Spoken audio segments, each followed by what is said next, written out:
Hey guys, welcome to the video today. In today's video, I am going to show you how to pair a Roku voice remote to a Roku device.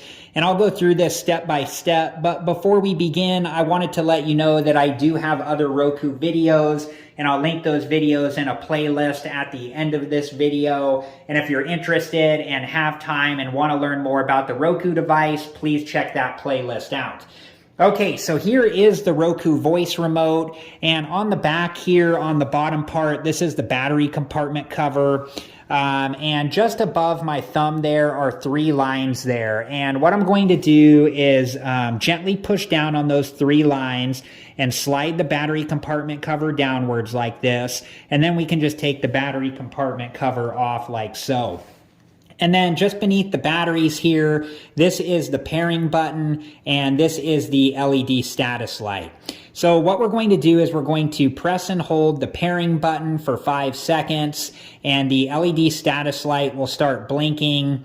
And what's happening right now is the Roku voice remote is trying to pair with the Roku device, and we got a message on the screen there saying pairing remote. So we'll just wait for the process to finish here, and it just did. So now we're going to put the battery compartment cover back on the Roku voice remote. We just line it up like so, and then gently push upwards until it clips into place like so.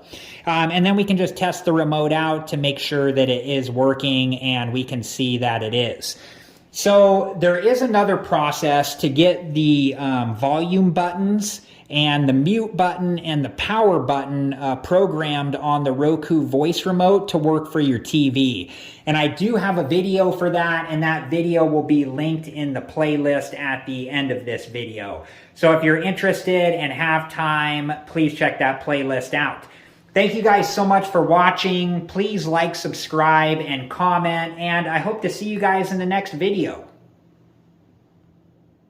Have a good one.